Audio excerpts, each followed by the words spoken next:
Thanks, Joe. I think the thought challenge that Joe issued for us, and I'll just kind of put it in perspective. From when I was running this site, we were about developing new technology, but we quickly realized that some of the most profound things that we might do would be new commercial models. And if you doubt that, just look at Uber. And in Oklahoma City, if you're not aware, Uber has disrupted one of the taxi services is now closed. What it's done to the rental car business, other things. So I appreciate those words. So with that, we have a third panel. Renzi Stone is going to moderate that. Renzi and I have worked on a number of things together. The obvious question that you would ask when you walk up to somebody like this is, did you play basketball? And the answer is actually he did, and he was one of my favorite basketball players at OU. But he's done a lot of other things. He has his Saxum group. They've worked, especially on what you heard on panel one, of maybe there's some questions companies ought to ask when they start investing in the billions of dollars to engage the public first. Renzi and I have worked on a lot of other things, but I'll leave it at that and let you and your panel come on up. Thank you. Okay, I'll invite the rest of the panel up while I kind of do an introduction here, and we've got some water. We're going to have fun. It's after lunch. Joe and I played basketball at Harvard together. We're both millennials. That's what we have in common. So if today's subject is about the great disruption, everything we've talked about today, everything is the competition for public sentiment. And so our panel is going to be talking in areas of expertise. These are not necessarily government relations, public policy people. These are people advising C-level companies and working with students on these difficult issues. We're going to go through that. The first thing I'd like to do is welcome you on behalf of the University of Oklahoma and on behalf of Jim Gallagly. Thank you. University of Oklahoma has a proud energy heritage, and those of you that are volunteering and have volunteered for the Price College and our Energy Institute, thank you so very much. We are a true leader in our country, and doing events like this where we're having conversations and dialogues about important current issues are critical to our state's future and the education of our young people. So thank you on behalf of our board and President Gallagly. So what I'd like to do is I'd like to introduce my fellow panelists. I'm going to start with Chris Kirt. Chris is Corporate Secretary and Associate General Counsel at Devon. As you can see from his bio, he is working on Devon's ESG program, speaking with investors who are increasingly interested in how our corporate companies, our energy firms, are handling environmental and social governance. So, Chris, thank you for being here. Thanks a lot. David Victor. David Victor is a MIT and Harvard-trained professor now at UC San Diego. He is, I liked how you described yourself, David, as someone who is understanding the political and institutional constraints and opportunities that affect the choices of technologies and the speed of decarbonization. David, thank you for being here.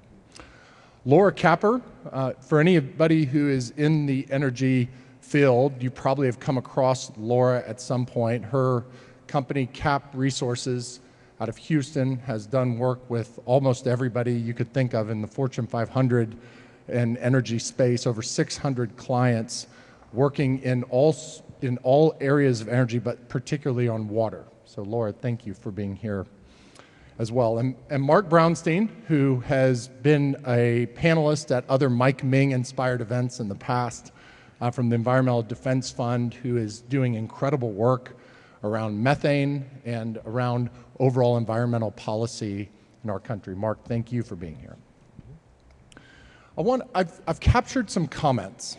I'm going to give each of our panelists time to make some opening remarks, but I want to frame it up for the group. And we're going to have a conversation. I want you to pay close attention to the question I asked them, because I may call on you as well to weigh in on this question.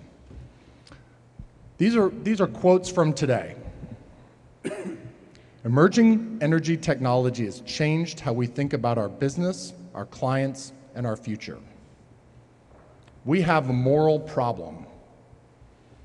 Millennials want to see companies that have purpose and want jobs with purpose. Almost everyone is fighting against everything.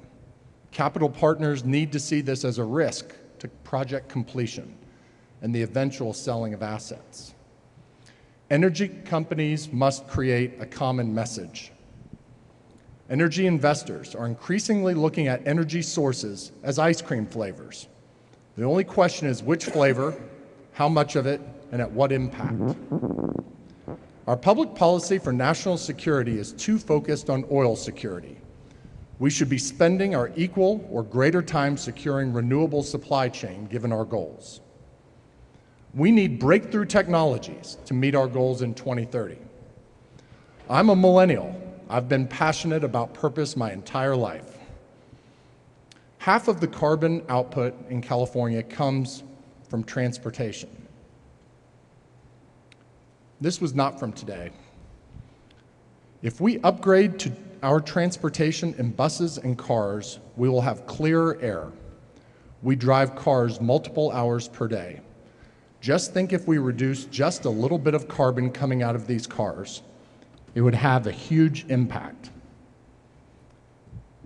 That is from my son's school, which I was at yesterday, where I took this picture. I can see his school from here. There are people in the audience today who have children that go to my son's school. I would argue most of the kids in this school have parents who are somehow involved in the energy industry.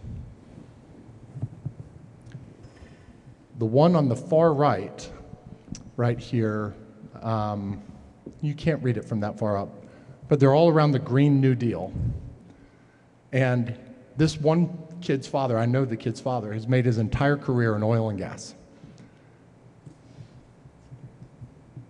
We're in a competition for ideas and a future that looks very different than the future we're in today.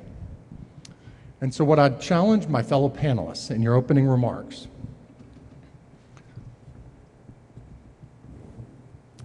based on your experience, what does winning look like from our energy firms? What does winning look like for the US? And what does winning look like for the environment? Are they aligned or not, and why? And so we're going to start with Mark, who's going to make opening comments. And I've told them that they can answer all or none, but that we're going to really work through these ideas as we go through our comments today. Thank you. Great. Well, thank you. And thanks for having me here. Let me just say just a quick thing. So for those of you who are not familiar with Environmental Defense Fund, we're an environmental NGO. I'm based in New York, but we have offices all over the United States, increasingly all over the world. And the organization is known for using science and economics and law to affect the world's most pressing environmental problems. And of course, as we've been talking about today, there's probably no more pressing environmental problem than the issue of climate change. But Environmental Defense Fund also does work on sustainable fisheries and preservation of sensitive ecosystems and public health, and it's always with an eye towards how do we use good science, good economics, good data to not only shape the conversation, but find the best, most effective solutions. Okay. I run the energy program at Environmental Defense Fund, so a lot of the work that I do is very much engaging with the oil and gas industry.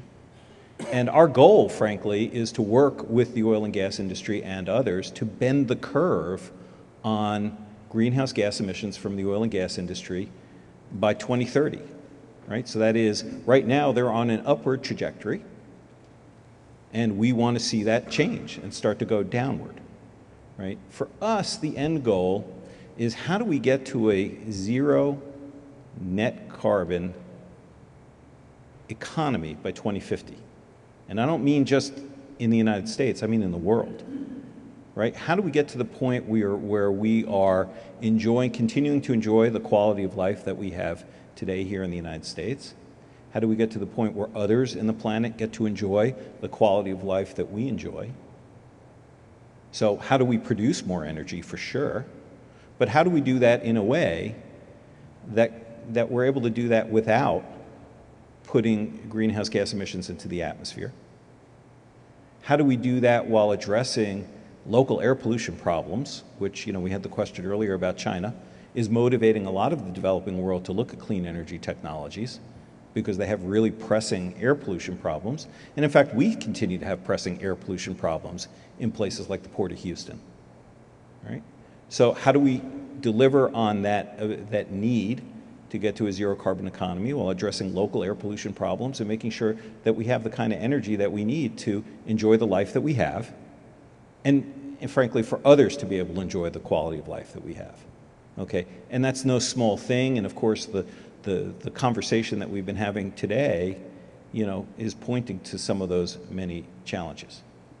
But when I think about this, right, I think about it in terms of there are 4 sectors that we have to look at: power sector, transportation sector, the building sector, and industry. We have to think about 2 pollutants. That's carbon dioxide and that's methane.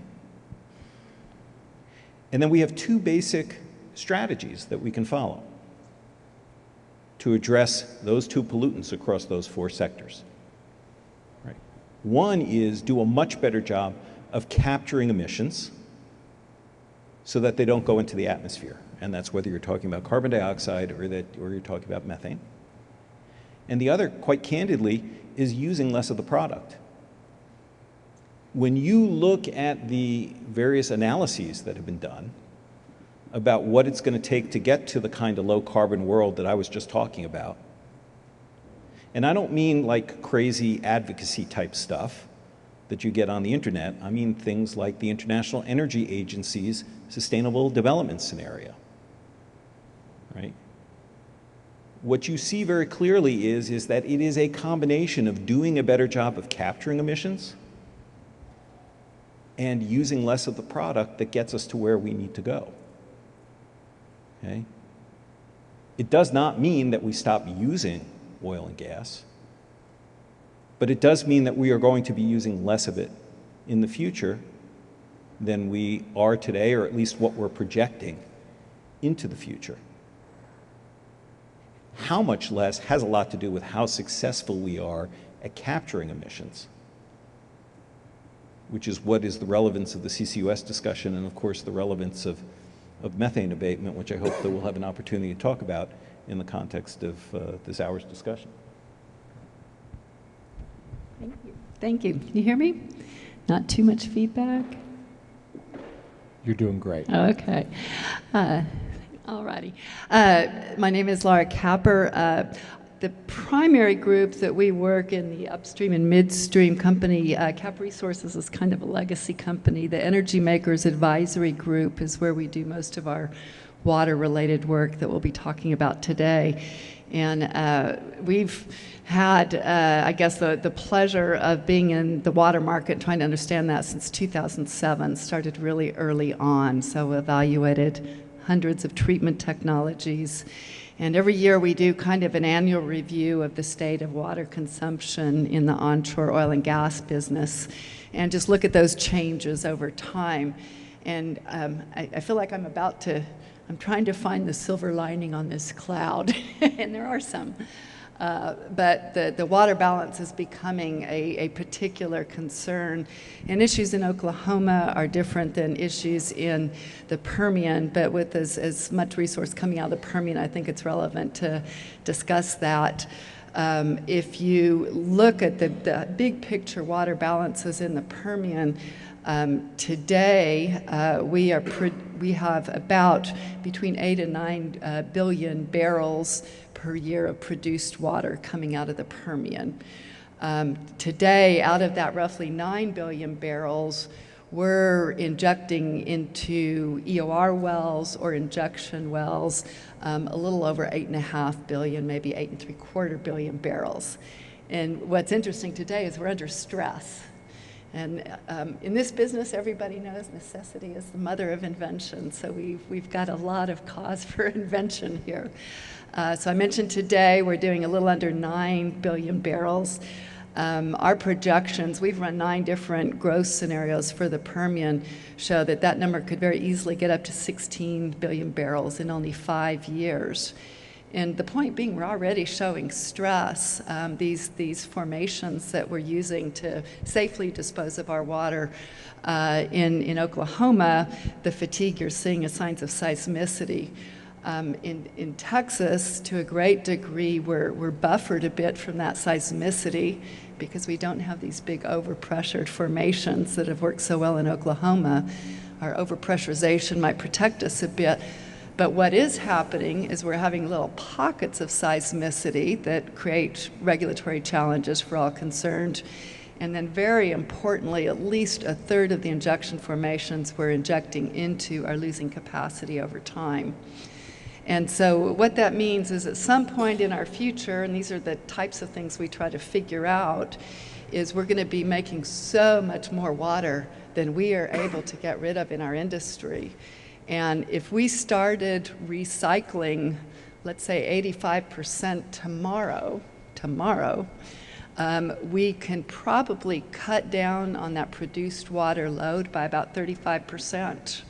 So there's an obvious behavior to cut down on our new water consumption, to reduce the amount of water we're going to have to get rid of in a disposal well. It's really disposal wells that are kind of forcing this very strong interest in recycling today. But my point being, we could control about a third of our produced water just reusing it. We're kind of punting the can down the road.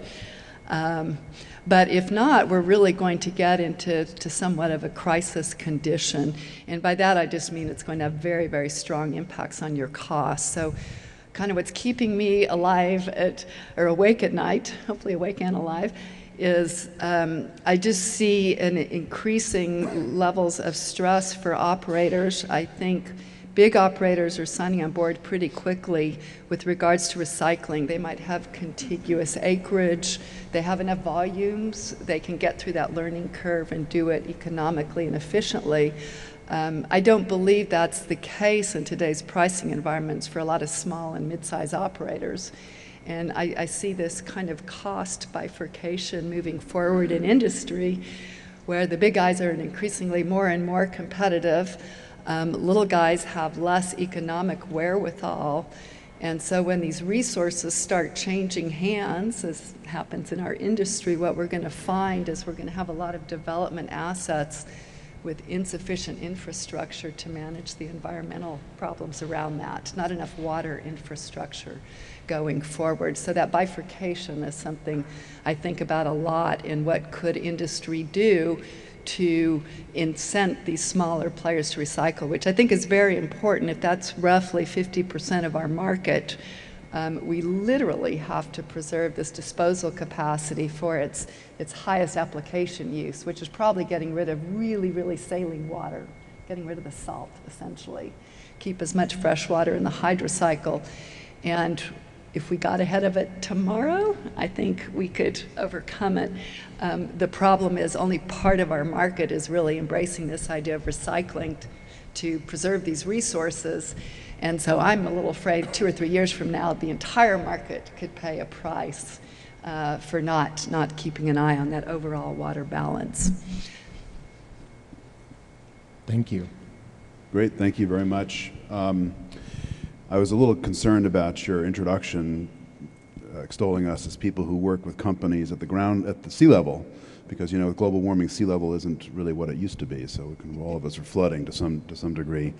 I'm an academic. I work at the intersection of political science, engineering, and climate science.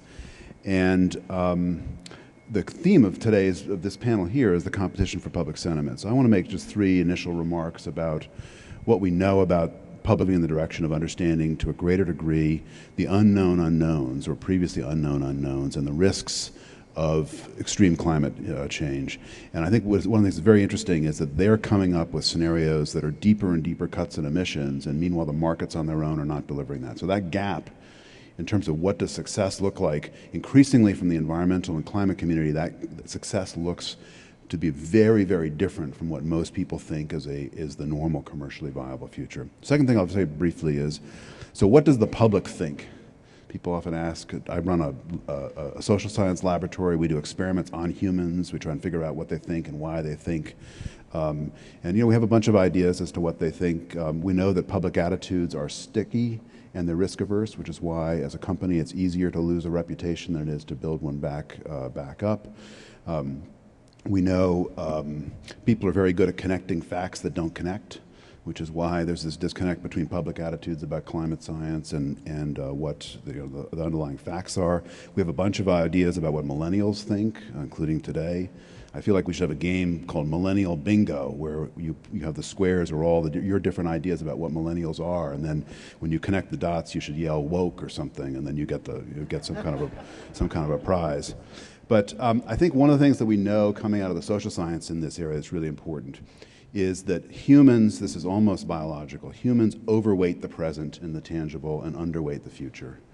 And that's one of the reasons why the climate problem is so difficult to address. It's one of the reasons why the areas where we're seeing progress are areas like in soot, plausibly in methane, where there's a more proximate benefit from doing something about the problem, and people can see those gains that come from that. Another thing we know about public attitudes is that people treat new technologies differently from old technologies, and so there's almost across the board, when there's a public-facing technology, there'll be a systematically more aggressive and frankly more punitive regulatory framework that emerges around the new technology than the old technology. That has I think some very important implications for people who want to solve these problems with profound technological change. The third thing I'll say just to close is, it's not clear to me what the public is here. We often think that the public are the people in our market. But I think what's interesting about this industry, and this is true across lots of industries, but maybe especially in this one, is the public is increasingly, or public sentiment increasingly is global. And so many of the attitudes that affect this industry are attitudes that don't emerge in your local market, but emerge outside that local market. That's why the earlier conversation about the extinction movement, about the sunrise movement, you list, whatever horror show movement you're concerned about, why they matter, is that not all of them are going to matter, but they are affecting attitudes elsewhere in the world that then reverberate back into the rest of the industry. I am reminded of the history of genetically modified foods that is, I think, revealing about fracking and revealing about a lot of the new technologies that this industry is very excited about. The GMO debate laid out a bunch of technologies that had enormous potential for really improving the world. And I would say we have realized half, if that, of that technological potential because the industry did not understand how these attitudes formed in crucibles, in particular in Europe, how the attitudes formed in those crucibles against the technology then reverberated around the world. And we've seen something very similar around fracking. We're seeing this with the extinction movement. We're potentially seeing this around siting of CCS infrastructure. And I think that's something that you can look at all this and kind of laugh at it and say, well, the public doesn't understand. If only I yelled at them louder and showed them more charts and figures and equations, they would understand. And the reality is that's not how the public actually forms its attitudes. Thanks, and my name's Kirt. Thanks for having me here today. Enjoy being up here with you and enjoy the comments so far. What I thought I might do just to start out with is give a little historical context within corporations' history and within Devon's history, and then hopefully loop back to the question you asked, Renzi, about what is, what's winning and is there alignment between maybe what Devon's doing, what corporations are doing, and environmental matters.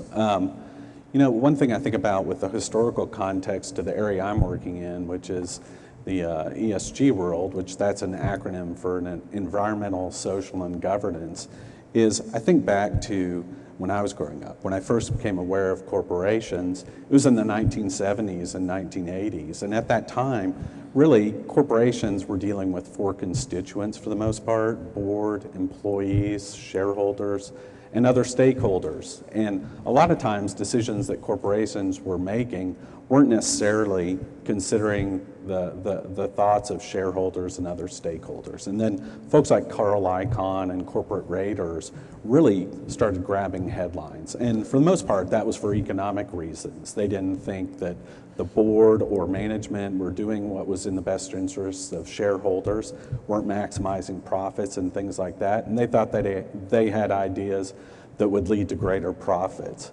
Well, I think that really morphed, you know, in the 90s, because we saw a lot of corporate scandals. So everyone knows about WorldCom, Enron, and then the upshot of that was the Sarbanes-Oxley Act that was passed in 2001 that really was very prescriptive and put a lot of measures in place to hopefully tighten up corporate ethics, or at least create processes so that ethical issues could be dealt with.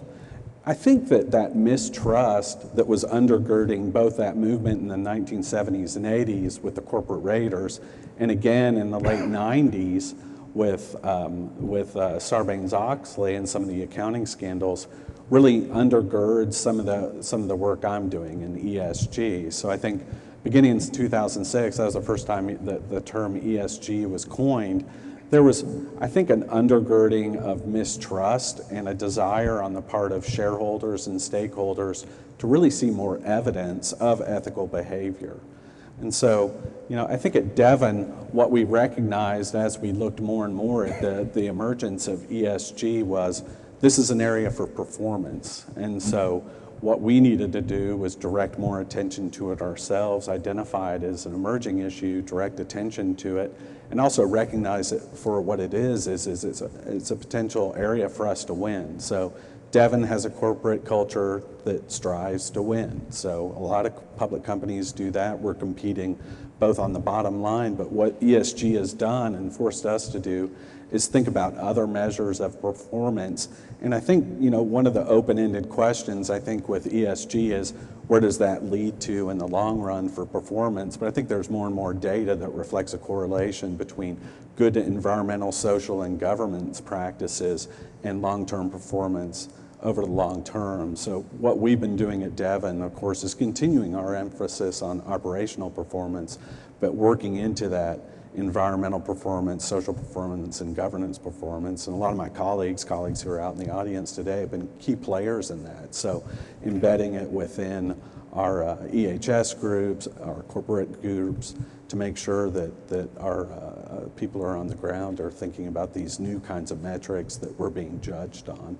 And I think kind of looping back to the question you asked about winning, I think with ESG, there definitely is some alignment there. So not only are we striving for performance, but I think our stakeholders and shareholders are looking for that performance. So we're making more information transparent to the public. You can look at the metrics for yourselves, judge for yourselves, and there are rating services, and really our institutional investors are overseeing us in demanding performance in these areas. Thanks.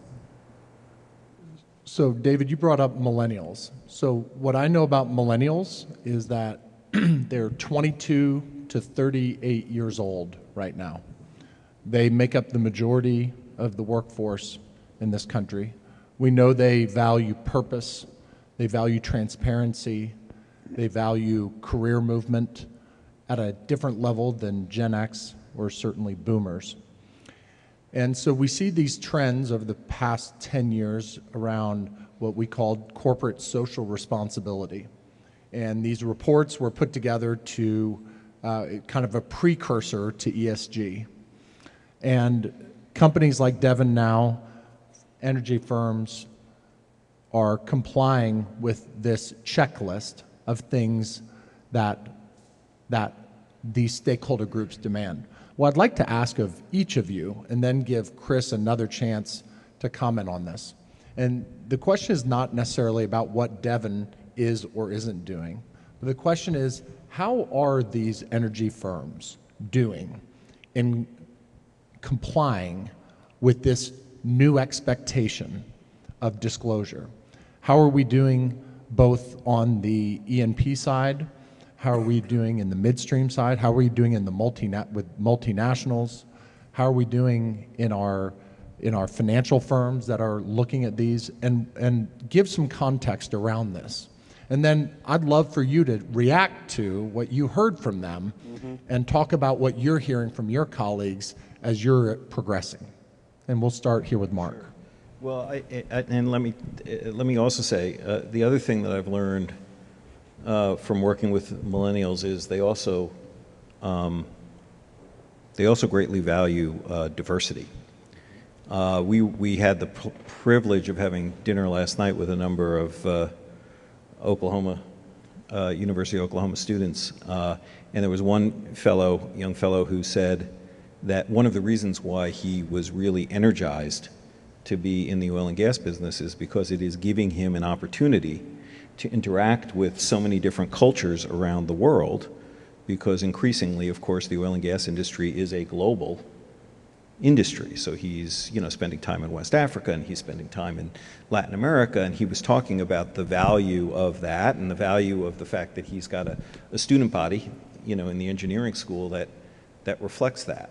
And millennials are increasingly global citizens. Yeah, and this is important because at the very same time, right, that this young workforce is looking for that kind of diversity, and at the very same time when the demand for energy and the supply for energy is becoming global in focus, right? And that's whether you're talking about oil and gas, or you look at Melanie's slides about where the raw materials are going to come from for the next generation of technologies, right? This is a global supply chain. Too often I am seeing the U.S. oil and gas industry look inward and think and act more parochial. That's just an observation. But you see it in how companies are responding to the challenges that are in front of the industry, right? In terms of not being all that relevant to the conversation that's going on in the globe about sustainability, not being all that relevant in the conversation about how we're going to get to a low carbon future. It's almost as if we're, pulling the covers up over our head and hoping that somehow this debate passes us by so we can get back to business as usual. And I don't see that happening. And the kids coming out of school today don't see that happening. So that's the diversity thing. On the question of transparency, right? We see more companies doing a better job of doing reporting, of providing more data on what's happening with their operations and more data on their emissions. But we're seeing companies take commitments. So for example, the Oil and Gas Climate Initiative, the 13 companies that got together to make a commitment to reduce their global methane emissions, right, to get to 0.2%, that's terrific, right? But what we haven't yet seen is we haven't yet seen tangible examples of the companies actually making the kinds of investments, right, that would go along with achieving those commitments, right? So we talk about CCUS as being one of the critical paths for the industry to basically deliver on this expectation of a low carbon world. We're not seeing the capital flows yet go into CCUS, right? And so there's a lot that can be said in corporate reports about aspirations, but it's not just, it's not just the aspirations, it's also the evidence of the capital flows, right? And is the money really going into, and does the data really reflect, right, the following through on the commitments that are being made? I think both of those things are open to question. This is very much, this generation, okay, they're all from Missouri, okay? It's all about show me, don't just tell me, show me. And that's important. I'll stick with my water theme on transparency.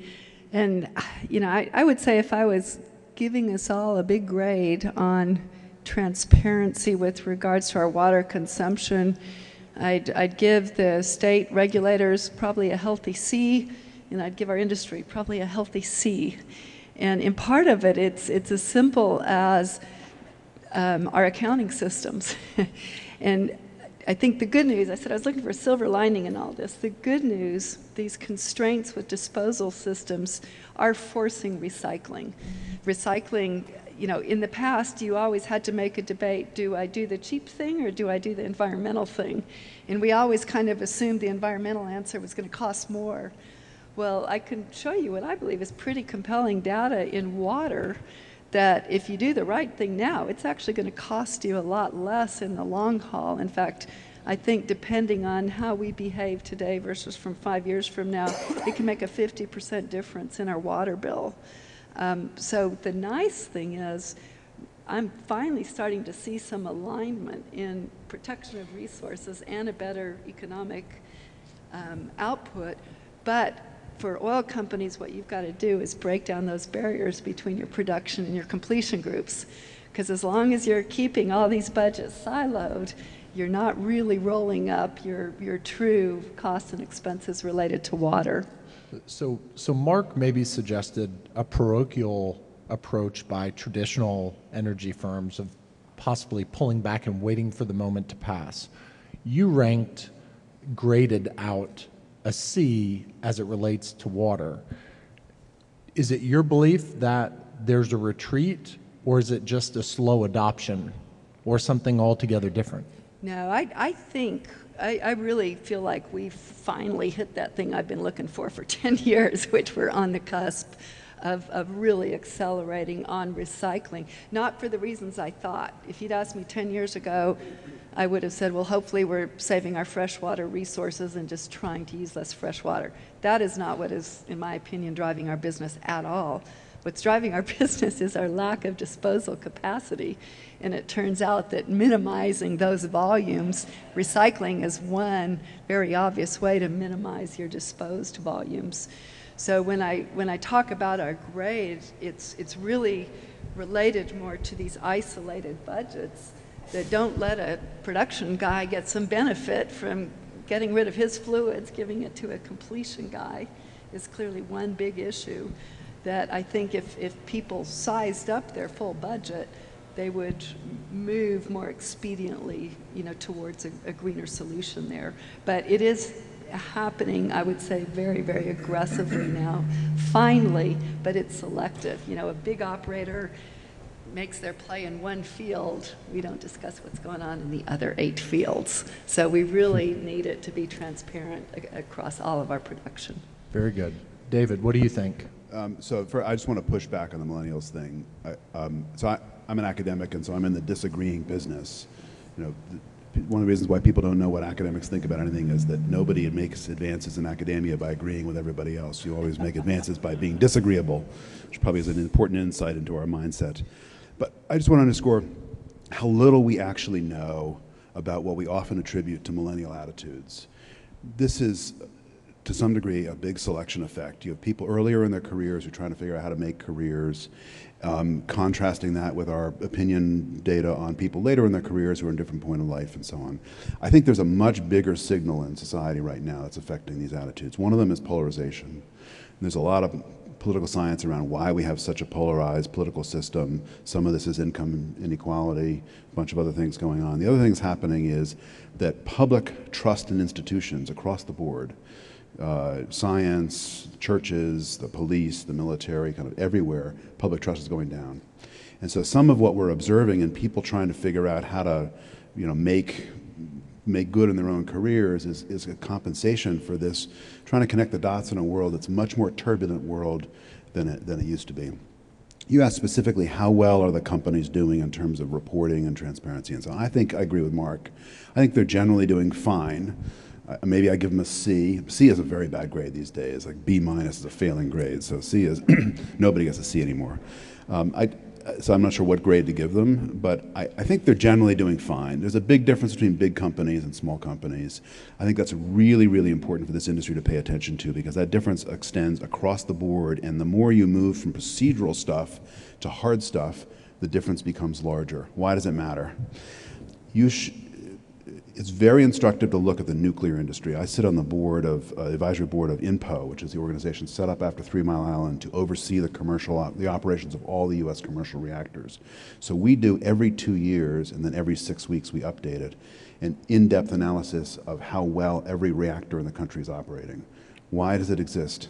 It exists because the health of the entire industry is only as good as its weakest actor. So they're all hostages of each other. And there's now a global version of this, not quite as aggressive as the US version, but it's becoming more so. That's really important. That model is interesting for this industry to think about, because the more that the opinion of this industry depends on small actors, bad actors, choose whatever modifier you want, the more I think we have to, the industry as a whole depends a lot on the overall reputations. Last thing I'll say in this area is that as much as there's a lot of progress on transparency and reporting and CSR and whatever the new letters are that get attached to CSR, you know, it's kind of the ideas change and the letters change a lot. I think almost all of that stuff is a floor. It is largely irrelevant, frankly, because it is expected of everybody to do this. And what really matters is, what are you going to do when the industry earns bad reputations that threaten its capacity to actually operate? And in this sense, what Melanie said earlier today, I think is really important, and the points that Mark Zoback teed up in the very beginning. If you look at California, for example, the optimal strategy for reducing emissions and keeping reliability is going to involve a lot of natural gas. If you look at what California policymakers are doing right now, they are making it harder and harder for gas. They are making harder and harder for infrastructure renewal. They are working on electrifying everything because they believe that then you can just reduce emissions from the electric power sector. As an analyst, I'm horrified by this. But as a political scientist, it makes complete sense, because when you look at the polling data, the one area where you have almost universal bipartisan support is around renewables. And in particular, the dumbest of renewables, which is rooftop solar, because people think it makes them independent, and they think it's cheaper, and they think it washes the dishes automatically, and they have a variety of other views, most of which are wrong, but which are part of a political playbook that explains why when we decarbonize the economy, we're probably going to over-renewablize that decarbonization compared with what most of the analyst community would say is a smart strategy, because the politics for almost all options but renewables have really moved squarely in the renewables camp. How do you react to all of this? As you think about your company, as you think about your role, as you think about what you're seeing peers talk to you about, as you listen to investors who you're talking to? Yeah, I think the points that Mark and Laura and David made about transparency are really important. That's, I think, probably the starting point for what we're doing at Devon, and what a lot of companies are doing in connection with the ESG movement, is just being more transparent. So putting more and more data out in this public sphere.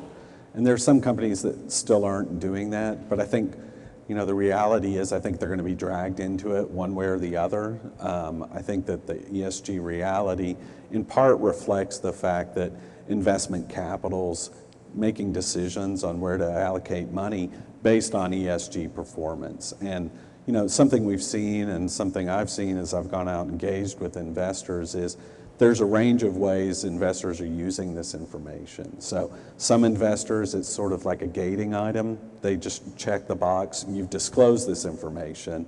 I'm not going to go into the quality of the data you've given me, but at least it's out there. But I think more and more are looking at the quality of the data, and will be looking for change over time. So transparency is probably not just enough. Instead, performance will be more and more key on that front. And really, when you're talking about that, you're talking about, kind of lining up the industry players and asking, okay, who has what emissions profile and where have they gone with it over a period of time? So you just mentioned the word time. I want to talk about time, David.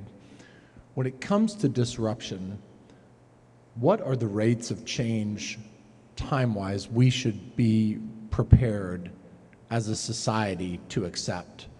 And how should we, energy firms, academics, consultants, be talking about time? Is this something that will take place over 20 years and be a slow adoption, or is this something that will be relatively fast?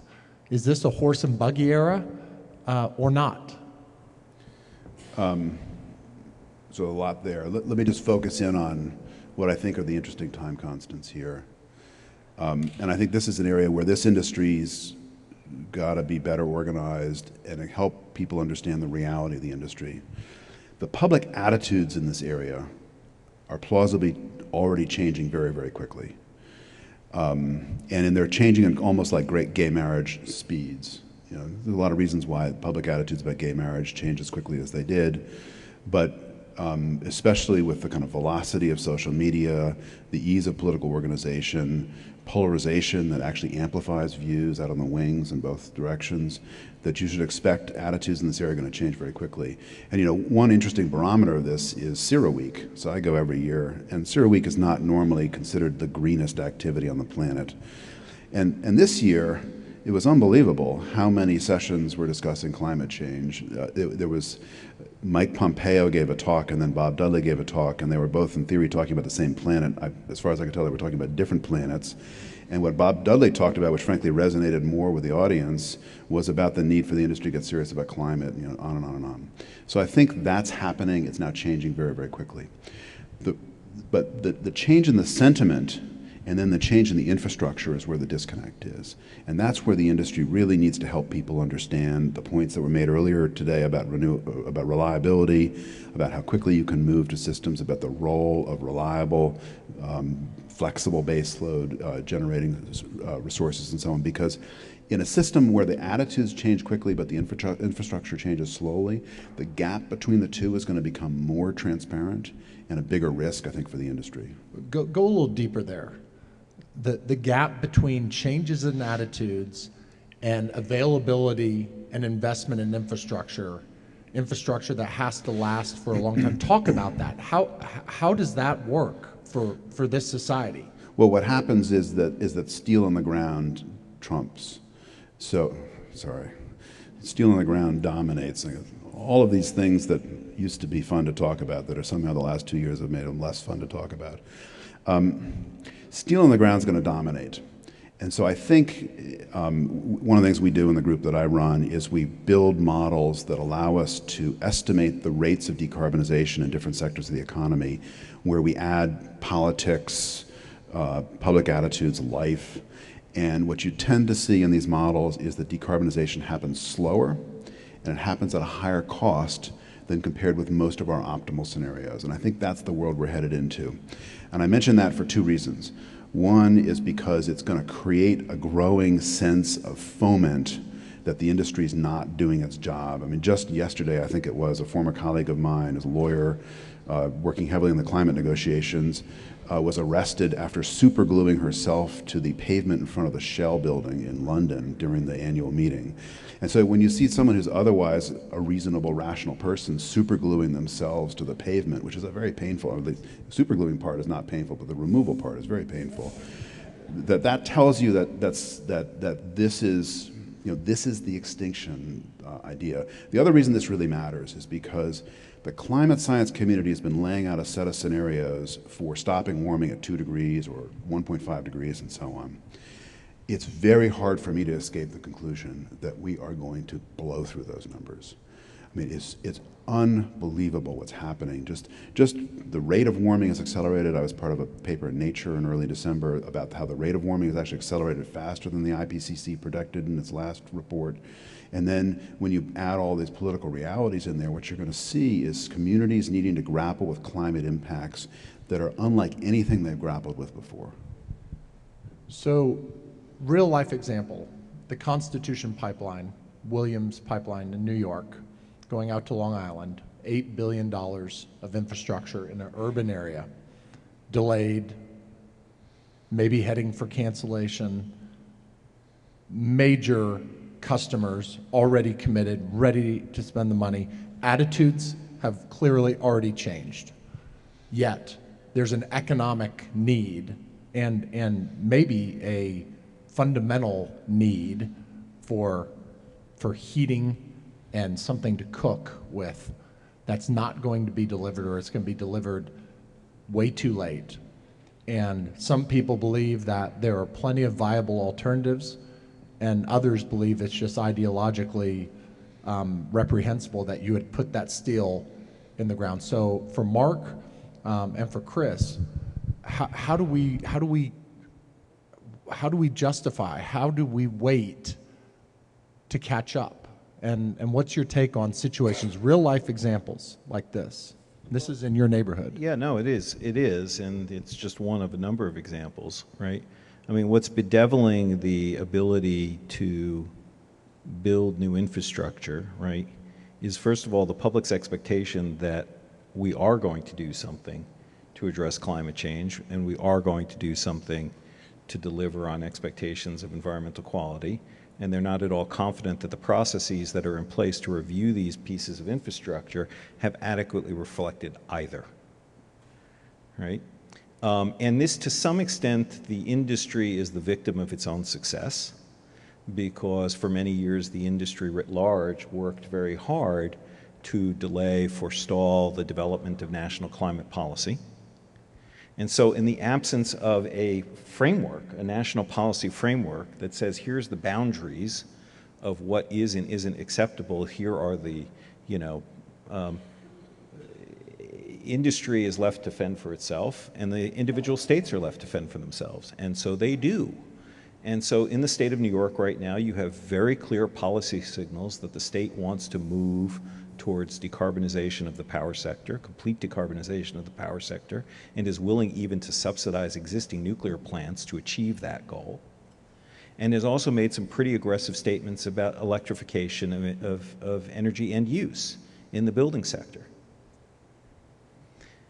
And everyone's left wondering, so how then does this gas pipeline going into Long Island comport with what the public policy has said, the public policy community in the state has said they want to go in? So unless and until Williams has an answer for that, right, the suspicion is going to be that it's at odds.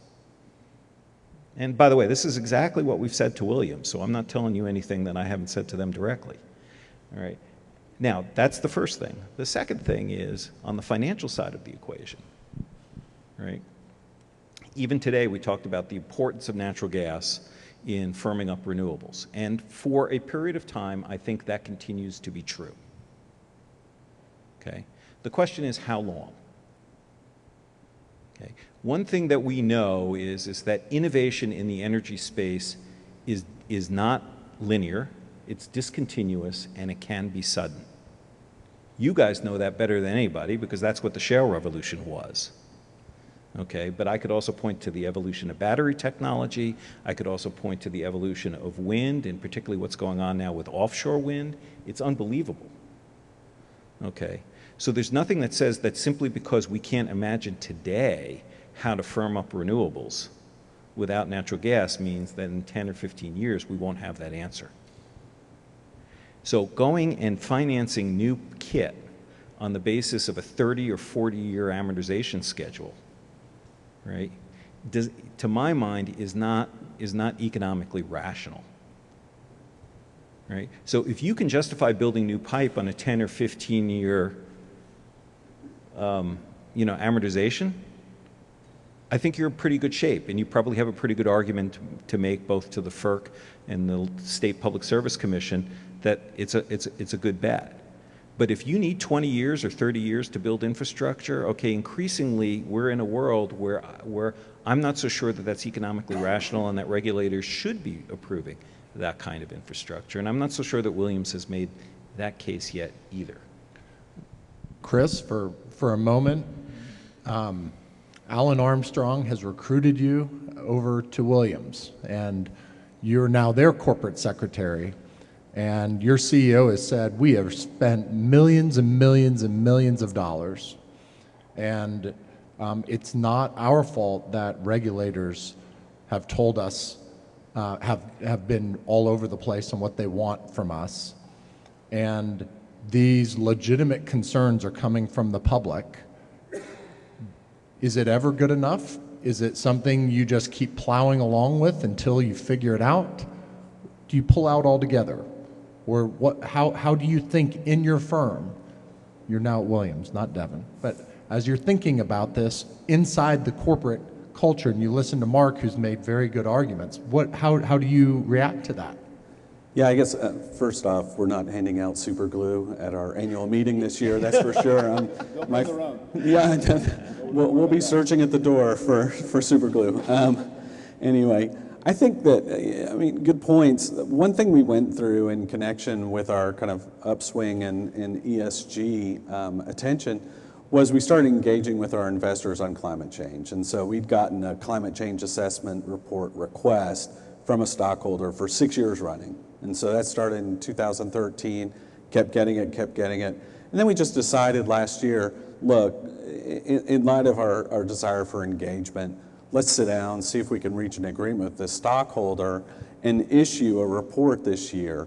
And so we went through a process of engagement with them and felt like we did a really good deep dive on the issue. And included within that report, we went through some of the financial scenario analysis that you hear people talk about in the climate change space, which is these scenarios which are trying to reduce carbon emissions so that global temperatures don't rise beyond a certain level. And what we found at the end of the day was we ran 4 scenarios. We ran aggressive scenarios. We ran the sustainable development case scenario, which is one Mark mentioned earlier. And it's an aggressive carbon reduction scenario. And Devon's assets were still economic. So on through 2050, what we saw were prices that were still at levels where we could develop product economically.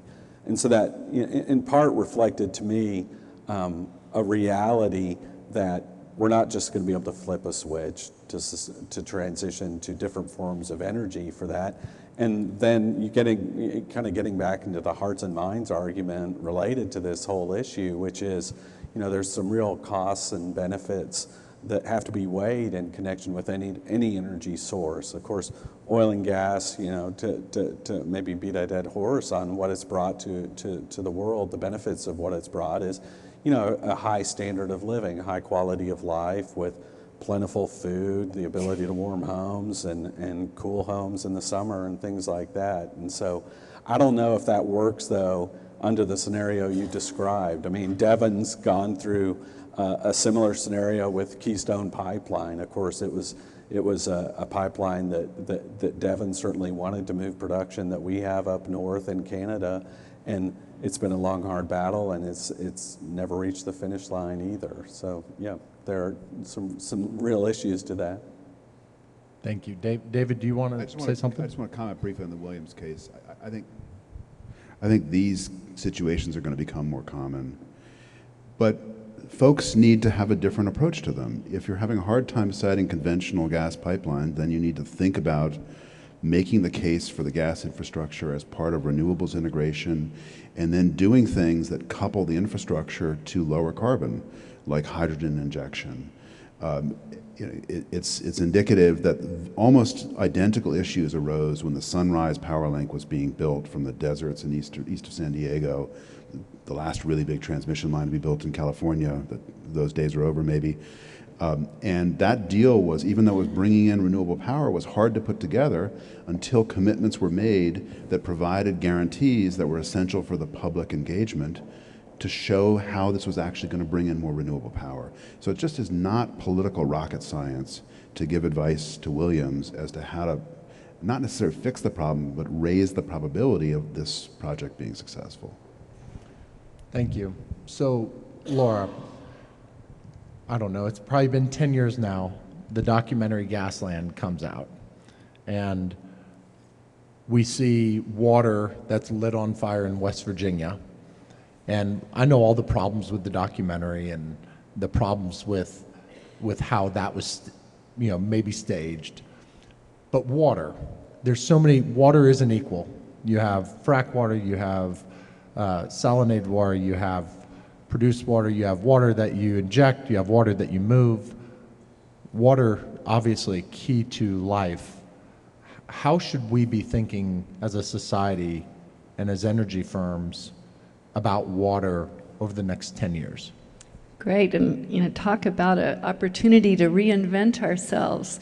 We could be the world's largest water producer, clearly. The amount of fluids we're putting out that is otherwise not harvestable. Just to give you an example, in 2012, the entire U.S. produced about 20 billion barrels of produced water onshore. In 5 years, I'm predicting the Permian will produce 16 billion barrels, almost as much as the entire US. So we've got a lot of industries that need water. Certainly that could play some role in there. Kind of also coming back to your timeline question and the topics of adoption, I was thinking about that. And in the old days, we'd show the oil industry, downhole risk and risk averse. We show these 18-year timelines. And that's not happening anymore. We're pretty darn nimble. I mean, look at what's happened in the Permian, in 3 short years, how many processes we've changed to bring and not just the Permian, any place doing exploration and development. So we've actually moved very, very quickly. As an example, adopting pipelines and water transfer. Those have been taken up in months, not years. So I think we've shown industry can do that. I think one of the issues I see in our collectively managing our resources better, and when I dissed our poor regulators and gave them a C grade, what I was really thinking about was their systems, their information systems. Those things were all designed probably 30 years ago. We're cataloging the same information in a PDF that we did 30 years ago. We haven't expanded our knowledge base in that time. And so what I'm seeing is that operators used to really just have to comply with regulations. We're playing by the rules. We check the box. We play by the rules. I think there's an increasing appreciation from operators. Regulations is not enough of a box to check. Nobody's regulating our water consumption, yet you have companies like Occidental that has volunteered. We are moving towards a zero footprint. We're not going to consume any fresh water. Zero footprint is what we're moving. And there's a lot of oil and gas companies that have that as a directive. That's nowhere on the regulatory landscape. I think we're starting finally to self-police. What worries me is we all hoard our information because that's your insights into your productivity. And so if you're along with me, we're saying, well, our federal and state regulatory systems aren't really keeping up with our issues. So operators are doing better at grabbing the data themselves and self-policing, but we really don't have any way of sharing that for the collective good. And I think that's the 5-year information problem, that I don't know that we have a quick plan to skin the information cat to do all these things. No, and it's a good point in the sense, too, that my colleagues Scott Anderson and Nicole Saunders have taken quite a bit of look at this water issue, and we don't even have consensus yet on what standard test methods are. So therefore, we don't have the ability to be able to assess what are the constituents in the water and what ecological or public health impacts would those have, and in what concentrations, so that we then know how to develop treatment technologies to make sure that when we do use the water for other than recycling back into the process, that it is safe for public health and the environment. Because the last thing you want is to start using water of unknown character on agricultural lands or for industrial processes, and potentially exposing to people to risks that are undefined, right? So this is an example where it's not just the, again, it's not just the good intention, right? It's developing the engineering and science that allows you to be able to speak to, with clarity, what is in the water, and therefore what are the appropriate treatment techniques, so that you can provide the public with assurance that, in fact, use of this water for other than more oil and gas production is going to be protective of public health and the environment. We're not there yet, and that's where I think we'd like to be, but we're not there yet. Let's take some questions from the audience. Dean? Oh, go ahead. I hate to beat this drum again, talking about pipelines and infrastructure. Mark, Laura, this is both of you. One of the logistical problems with water recycling has been counties, municipalities, landowners that don't want those water transfer lines on the lake. And I understand that. I don't same thing goes with methane emissions. Here we are flaring a bunch of gas, but one of the holdups has been getting landowner approval or government approval to get additional pipelines in to lower methane emissions. So I guess I'm wondering, I think, Mark, specifically for you, is there a time you can see you're in lockstep with an oil company and you're saying to the public, this gas pipeline is a good idea from an environmental standpoint? Yeah, I could definitely imagine that.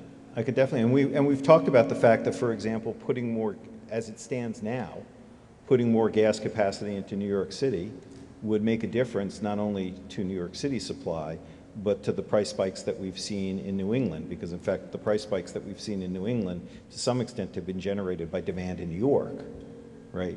Yeah. Contrary to what so we've talked about that publicly, right? But at the same time, what we've also talked about is there has to be a more realistic financial case that goes along with the development of this infrastructure so that you can be reasonably assured, right, that you're not getting relief for those price spikes into New York at the expense of creating stranded assets that people will have to pay for the next, in the next 20 years. Well, let me focus on that question, because if I build a pipeline and there's a new technology that displaces natural gas, that's my problem. That's not anybody else's problem. Now, maybe in New York, the ratepayers are having to pay for part of that pipeline. But, why not put some of the risk on them? And that's what we've also said. Because waiting 15 years for the next technology as a reason to not approve it is just 15 more years of emissions. And that's what we've also said, right? So unfortunately, a lot of the pipelines going into the northeastern United States, right, the shippers for those pipelines are in fact electric and gas utilities. Sometimes they are the utility subsidiaries of the sister company held by the holding company, okay? And so what you're basically doing is you're taking that risk, that environmental, that technology risk that you and I were just talking about, and you're laying it off on the ratepayers, okay? If it's such a good bet, right, why do that? What's happening is we're not seeing industry, we're not seeing power generators step forward and saying that they're willing to take that risk. And so pipeline companies are going to their sister utility companies and trying to shift it to them. Okay? So what I see is I don't see industry sort of putting its own money where its mouth is on the essential nature of this of this infrastructure. Okay? That's what we're resisting. Right? And to David's point, right? So on the case of methane, right? It'd be much easier to accept the idea that a certain amount of new gathering infrastructure is going to be needed to take gas out of the Permian, okay, for the sake of reducing the amount of flaring and venting that's going on there, if the companies in that field weren't at the same time working to roll back the federal standards that require them to reduce methane emissions. Right? So if we're all committed to reducing methane emissions, let's keep good regulatory frameworks in place, like Shell, right? Like Shell has called for, let's strengthen those regulatory frameworks, right? And then it's much easier to then collaboratively say, okay, now how are we going to meet those new limitations and what kind of infrastructure is going to be necessary to do that, okay? If we can both agree on the goal, right, it becomes much easier then to think about how do you problem solve the steps to get to that goal. And just to build on what Mark just said, a way of describing the future here is the next frontier of partnerships between firms and the environmental community is around the infrastructure side. So there's been a lot of attention on the upstream, there's been a lot of attention way downstream. One could imagine putting together the arrangements. You're not going to get the whole environmental community on board because they're splintered. You're not going to get the whole business on board because they're splintered. But the idea is for the folks who have the longest time horizon, who are most interested in rational long-term decarbonization, you could actually have that support. We've seen that in California, where we have a lot of the environmental community on board with electric infrastructure, precisely because they see that as a way of doing decarbonization. But the key is, how do you put the deal together? Laura, did you want to say anything on this? I'm certainly familiar with the area, Kingfisher County issues, and you know that's everywhere. Those lease agreements that landowners entered into that could have even punitive details if you don't lose the landowner's water, don't use their disposal wells. So it definitely has some kind of perverse impact on optionality for operators. What's going on in the Permian now with these right-of-ways is just crazy. As long as you got one thing that you can leverage, there's probably about 5 different ways you can leverage it now with these right-of-ways. So we're seeing some very creative deal structuring, and also creative deal structuring because maybe regulatory treatment isn't fair for all the parties. So as an example, in Texas, it's not arduous for an operator to set up a recycling pit, but for a midstream provider, it can cost them millions in bonds. And so there's perhaps an inequality there in how that's been administrated.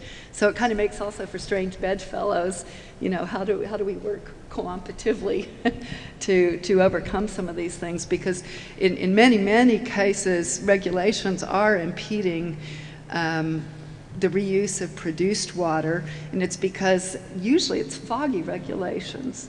And one thing I figured out is foggy regulations are worse than bad regulations. Operators are not going to move if it's really not clear what the rules are, so they just are kind of stymied.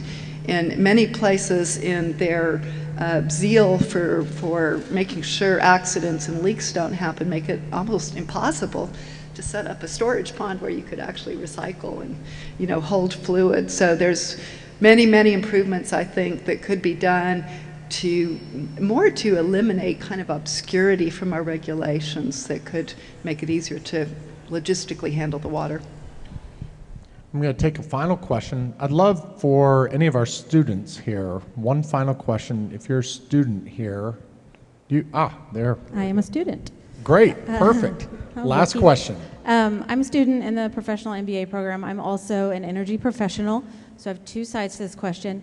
Also a millennial, so I'll speak for us today. There's been a lot of talk about that. Right, a real millennial. Okay, so as a millennial, we kind of like to keep it simple. So my student side of the question is taking a page from Adam Smith's playbook. We all see that to really drive a fundamental decrease in supply, we're going to need a shift in demand. So maybe this is a question for Mr. Brownstein. Can you help us understand more about what you guys are doing to help drive that shift in demand, whether it's investment in high-speed trains or R&D in battery technology or what that looks like? And then from an energy industry perspective, what can we be doing better to collaborate in those spaces, to use some of the synergies across building pipelines and infrastructure that will help those efforts to shift demand? Yeah, no, it's a great point, and it's one of my great frustrations with some of my colleagues who focused on the sort of keep it in the ground side of the equation. If you don't change demand, right, the product will meet it. So you have to focus on demand. In our case, right, we've been noticing that there are a lot of technologies out there that are near ready to come to market in the medium and heavy-duty truck space. Right? If you look at global projections for oil demand over the next 20 years, again, looking at IEA statistics, the 2 things that drive that fundamentally are petrochemicals and freight. Okay, there are already global processes in place to look at carbon emissions as it relates to aircraft and ships, but really the lion's share of that growth in freight emissions is trucks. And I think up until this point, the common wisdom is there aren't electric technologies that are ready for market to deal with trucks. What I'm here to tell you is they're there, okay? But you have one of these chicken and egg scenarios where manufacturers aren't ready to bring them to market because they aren't sure that there are customers. Customers aren't ready to buy them because they're not sure the charging infrastructure will be there. And so actually I have a team now that is working to develop the set of collaborative relationships necessary to sort of bring them all together. Okay? And to do it in a way, and if you think about it, there's about maybe 6 or 7 truck manufacturers in the world. right? So it's not hard to see how this could scale up relatively quickly if you're able to get some kind of scale in, maybe 4 or 5 different port cities in the United States or in Europe.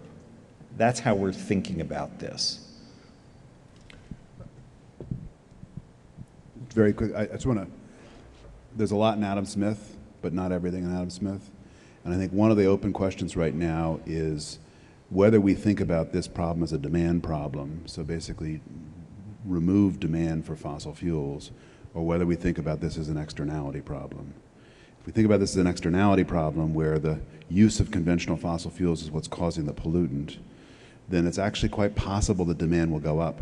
For example, there's a lot of work going on right now around how you would remove carbon dioxide directly from the atmosphere at direct air capture.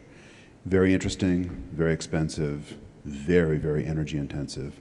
It's possible that the future world will actually be a world where demand for the services and for power and so on is much, much higher, but that we've decoupled the demand from the externality, which is the emissions. I'd like to thank everybody on the panel for being here today. Thank you, audience, for your great engaged participation. And with that, we are concluding this panel. Thank you very much. Thanks.